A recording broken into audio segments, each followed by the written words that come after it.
When the doctor gave us our first diagnosis, he didn't really give us much hope for the future with Ben. I was like five months pregnant. O médico, ele falou que seria um problema muito grave e que não tinha tratamento.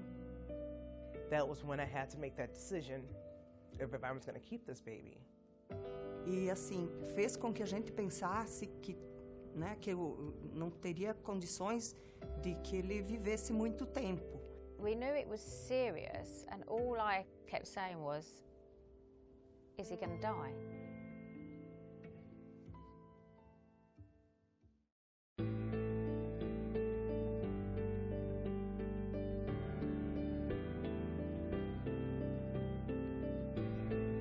Me and Jonas, our relationship is really special because I always call him my favorite son. He's my only son, but he is my favorite son.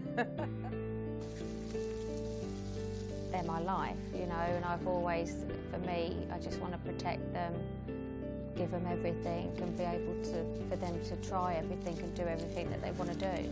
Então, assim, uma preocupação muito grande como cuidadora é fazer com que ele tivesse uma vida plena, que ele fosse feliz, poderia ter as mesmas oportunidades de qualquer cidadão, de qualquer criança. My family has dealt with hemophilia long before I was born. My brother, he passed away when he was 2. I had my other brother, he passed away. I didn't want my son to go through that. So it was quite hard to start with because there is so much to take in, and then gradually learning about how to cope and deal with hemophilia.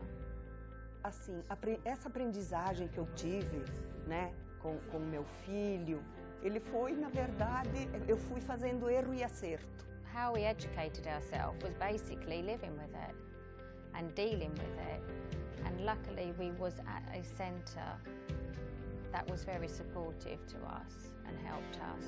To find out what Jonas could and could not do, we went to the doctors. They basically told us, well, these are the things that you can do, here are the things you can't do. They know that what their limits are.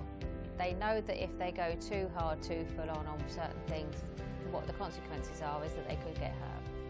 Ele se deu conta que a partir daí ele poderia ir na casa dos amigos, dos primos, ter uma vida livre, viajar, né, com a turma da escola.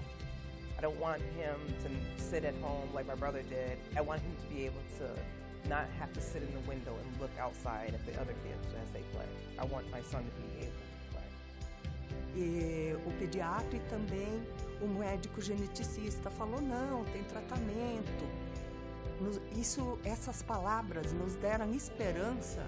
Levamos para o centro de tratamento, fez o fator, melhorou.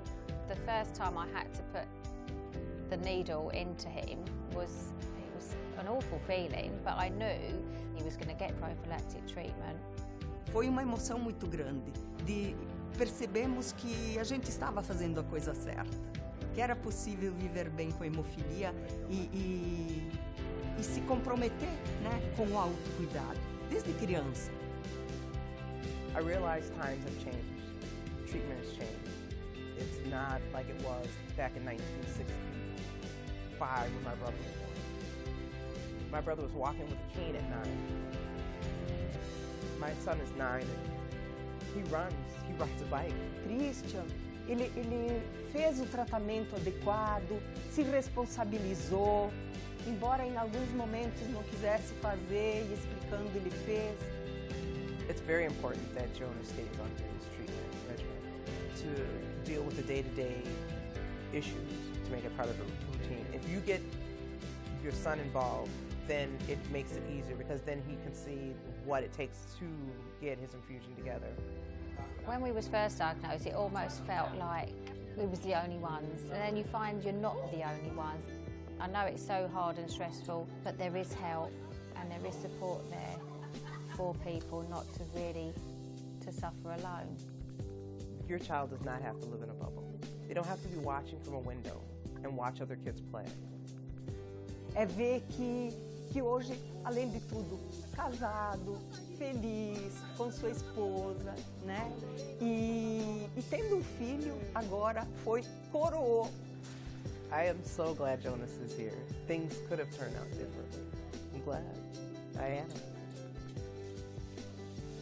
Our life's very, very happy, very loving. Haemophilia is there. It's always going to be there. I do sometimes worry about it, but that's just being a mum.